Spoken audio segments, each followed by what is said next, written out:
Pemirsa, Komisi 2 DPR rencananya akan memanggil Komisi Pemilihan Umum atau KPU terkait penggunaan pesawat jet pribadi pada masa pemilu 2024 silam. Sebelumnya, Dewan Kehormatan Penyelenggara Pemilu atau DKPP menjatuhkan sanksi peringatan keras kepada Ketua dan 4 komisioner KPU. Assalamualaikum warahmatullahi wabarakatuh. 5 komisioner Komisi Pemilihan Umum mendapat sanksi peringatan keras atas tindakan penggunaan jet pribadi selama masa pemilu 2024. Ketua Komisi 2 DPR Muhammad Rifki Nizami Karsayuda menyatakan pihaknya bakal memanggil KPU dan Badan Pengawas Pemilu buntut polemik pemakaian jet pribadi. Komisi 2 melihat persoalan itu penting demi perbaikan ke depan. Bahwa peristiwa ini kan terjadi jelang pemilu 2024 yang lalu. Sebelum kami dilantik menjadi anggota DPR itu, walaupun putusannya baru terjadi nanti.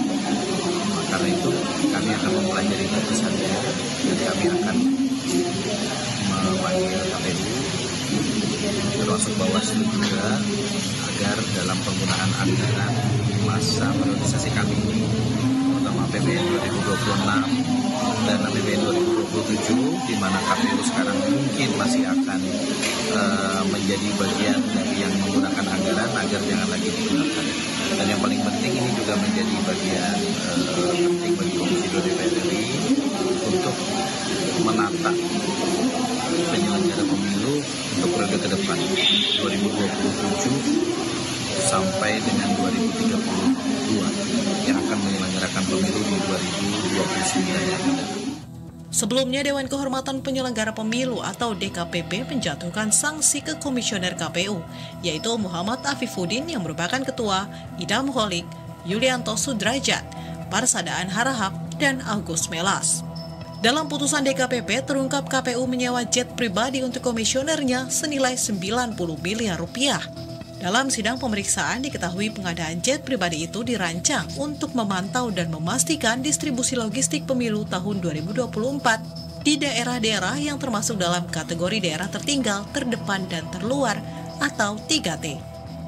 Namun, para komisioner KPU tidak menggunakan jet pribadi sesuai peruntukannya. Para komisioner menggunakan jet pribadi untuk monitoring gudang logistik ke beberapa daerah, menghadiri bimbingan teknis kelompok penyelenggara pemungutan suara, hingga kegiatan penguatan kapasitas kelembagaan pasca pemilu serentak. Kemudian untuk penyerahan santunan untuk petugas badan ad hoc dan monitoring kesiapan dan pelaksanaan pemungutan suara ulang pada pemilu 2024 di Kuala Lumpur. 59 kali perjalanan termasuk ke daerah yang bukan termasuk daerah 3T. Video bukti P10. Menurut Radu 3, alasan penggunaan private jet lebih kepada pendistribusian logistik untuk kurang lebih 800.000 TPS yang tersebar dari Sabang sampai Merauke. Apabila logistik gagal dikirim tepat waktu, maka pelaksanaan pemilu juga tidak tepat waktu. Hal tersebut dapat berakibat terjadinya gangguan kondisi sosial dan politik, sehingga justru membutuhkan biaya yang jauh lebih besar. Namun pada faktanya, berdasarkan bukti rute private jet dan passenger list sebanyak 59 kali perjalanan pada bukti P10, tidak ditemukan satupun rute perjalanan dengan tujuan distribusi logistik, akan tetapi justru digunakan untuk kegiatan, yaitu 1. Monitoring gudang logistik ke beberapa daerah, 2. Menghadiri bimbingan teknis kelompok penyelenggara pemungutan suara atau KPPS, 3. Kegiatan penguatan kapasitas kelembagaan pasca pemilu serentak, 4. Penyerahan santunan untuk petugas badan ad hoc, dan 5. Monitoring kesiapan dan pelaksanaan pemungutan suara ulang. Dalam sidang pun terungkap pimpinan KPU melakukan 59 kali perjalanan dinas dengan menggunakan jet pribadi dan tidak ditemukan satupun rute perjalanan dengan tujuan distribusi logistik. Tim Liputan, Berita 1.